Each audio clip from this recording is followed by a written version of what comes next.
stay. No. I'll just send a message. It's only 15, it could be a little late. I'll just send a message. All right. It's for you, for you. Just looking at fidget and, Okay, we're back live. And feel free to pull up another folding chair right there. There you go. Hi, Gary. There's a space down here if somebody needs, and there's one right over here too. Welcome. Sorry for that little blip with our technology. So we are really delighted to have you here today. And as I started to say, in addition to hearing about your advocacy priorities for this year, you might get a question or two after we spent the morning talking about S18, which is around flavored vapes and tobacco and their use primarily around youth and prevention. And so we've heard some interesting testimonies from some prevention and recovery folks and how they're interacting in schools, and just interested to know maybe on a broader level if that's something that is happening for other people besides the folks that we talked with this morning. So, but first, please introduce yourselves, and the floor is yours to discuss your presentation today. Great, thank you. I'm Cam Loff. I'm the Executive Director of the Turning Point Center of Chittenden County. I chose to speak first and testify to my lived experience as somebody who's in recovery from heroin use, IV heroin use. I started my use in Baltimore, Maryland, and that's where I'm originally from, and found myself to Burlington, Vermont, where I moved into a recovery residence, and that was one of the only supports available for me.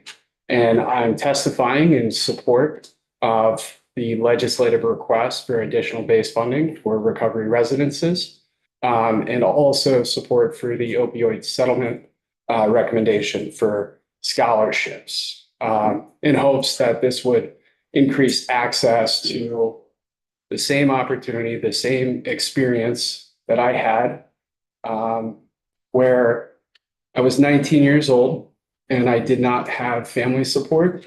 My family needed to distance themselves out of safety and being scared, because I was actively killing myself from my use. Being in Vermont, moving into a sober living residence, that was the family I needed, where the whole house wrapped themselves around me, introduced me to a recovery lifestyle. And my sobriety date is February 22nd, 2014, coming up on 10 years. For the 2 months leading up to that sobriety date, it's without housing, without financial assistance, facing criminal charges. And I was fortunate enough to move into a residence where that was the turning point for me. And I found the community of structured living was a stark contrast to what I experienced in sober housing in Baltimore, Maryland. There was dignity, respect, expectations of me to give back to the community. And it introduced me to the Turning Point Center of Chittenden County, where I now work. So it encouraged me to volunteer. And that lived experience is also what I'm seeing from others that are currently benefiting from this valuable service that's available throughout the state. The need is great, specifically now more than ever. And I'm seeing those same individuals recover and sustain their recovery and volunteer at the Turning Point Center. So I wanted to share my experience, and again, in support for this request. And thank you. Thanks for listening. Thank you so much. Now, it looks like you might have had some notes written down, but you spoke off the cuff. If you have something that you want to submit in writing, please feel free to submit it to our committee assistant, Ms. Morse. Thank you so much. Floor is yours. Okay.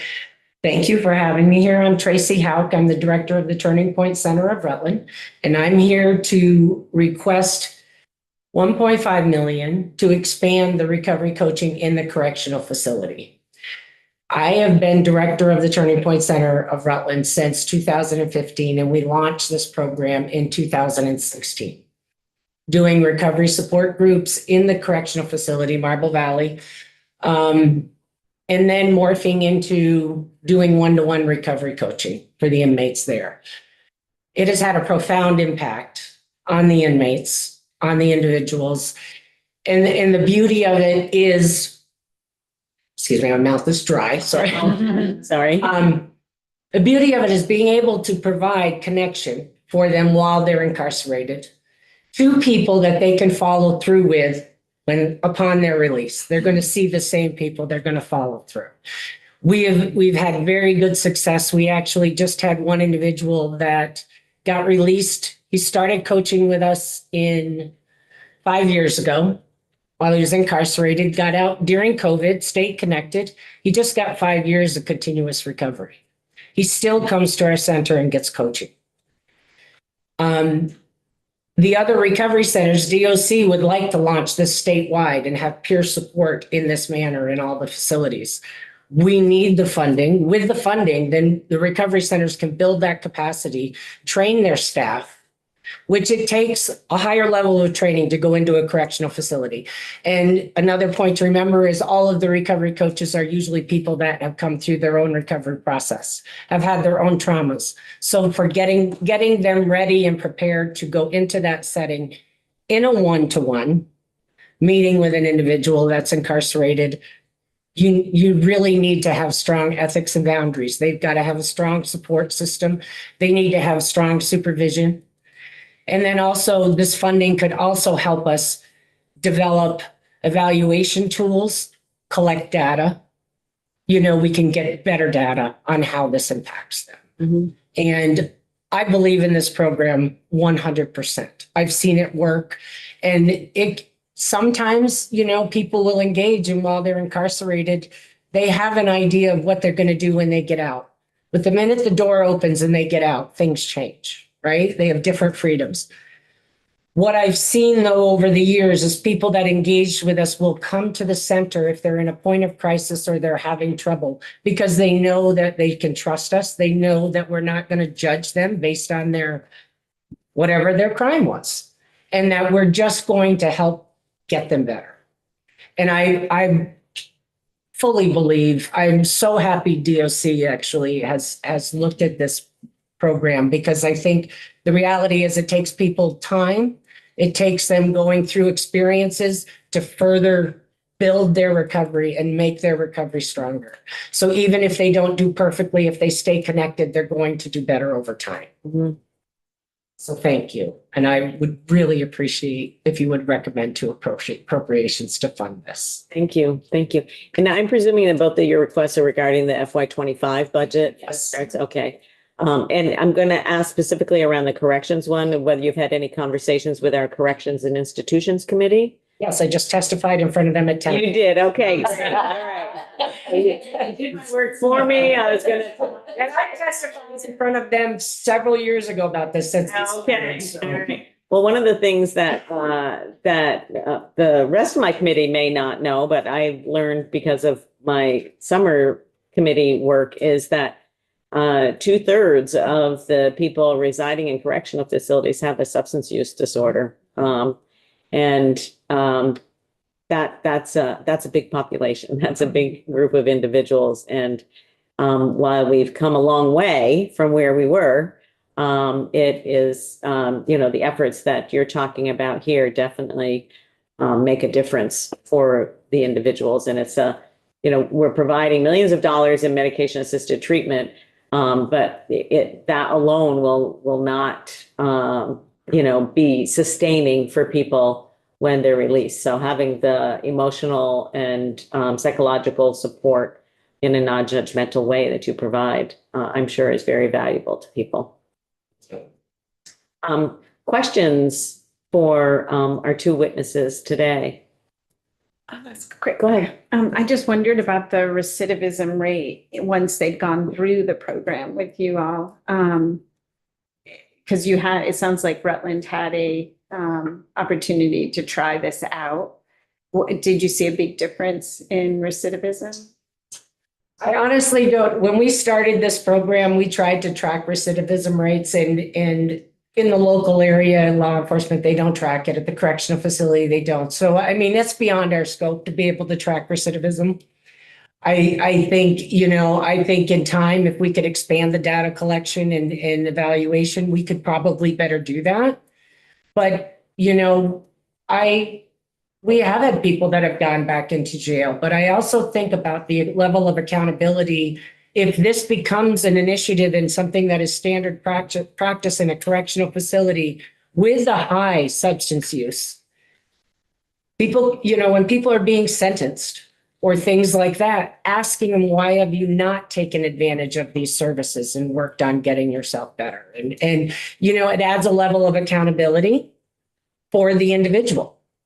And I think sometimes MAT seems to be the answer, but MAT is a tool. It doesn't fix, right? It takes many of these people that I have met through this program have come through such traumatic childhood experiences. They come from generations of substance use. So where have they had any of these tools modeled for them? They need to learn these tools. They need to learn them from people that have gone through that process and put it into place. I hope that answers the question. I'm sorry. Good answer. It's a definite answer. Thank you. Thank you. Other questions, Representative Whitman? Thank you, Madam Chair, and thank you both. And thank you, Cam, especially for sharing your personal experience. I was wondering if you could speak a little bit more. I know that you're not personally a housing provider, but you've come to advocate for the recovery housing. Both the scholarships, that was one component, and then also the larger appropriation that I think we'll hear during the budget. And can you just speak a little bit more to what the need is there and what you hope for that to accomplish, that budget request? Of course, if I can't answer the whole question, we'll make sure that you get responses from representatives that are working directly with the residences. Vermont Foundation of Recovery, Jenna's Promise, are both the I believe it's the state certified recovery residences, and they are operating at a standard that's set from evidence-based practices and incorporating existing recovery services, recovery center community work within their housing structures. And V4 operates multiple houses throughout the state. Each house has its own set budget in order to fund it for base level operations, having a house manager to review and support residents using that service, to have other operational staff in there, and also keeping costs that's affordable. So one of the reasons why I was able to continue my recovery in a recovery residence is the cost was affordable. And I lacked hardly any skill. I didn't know how to grocery shop. I didn't know how to budget. Didn't even know how to do my laundry. I was 19, and 19-year-olds should know how to do their laundry. Give me a little break here.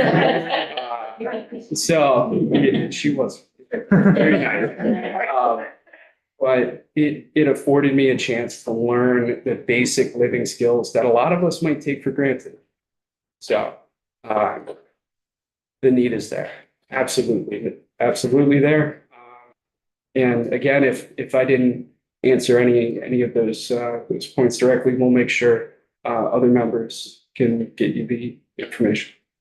Thank you. Yeah. Thanks. And we will have during the FY25 budget, once the governor's budget drops next week, we will have each department in, and then major areas of whether it's substance use, childcare, each sort of major component of the areas that we're responsible for, will have an opportunity to testify, to talk about the priorities and why it's a priority.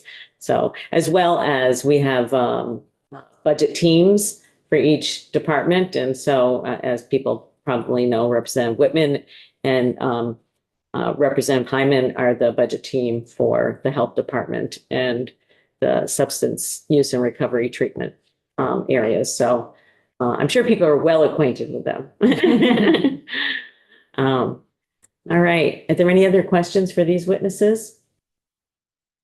Great. Thank you so much for being here and for sharing your personal experience, both in providing services within the correctional facility and your journey. So thank you. Thank you very much for being here. Appreciate it. Thank you very much for your time. All righty. Okay, committee, we will be back here promptly at 1. We're going to be hearing again, taking up S18 on tobacco products. And we're going to be hearing some information regarding sort of pros and cons and approaches around menthol and its impact on BIPOC communities. So we'll be hearing about that this afternoon. So thank you very much. And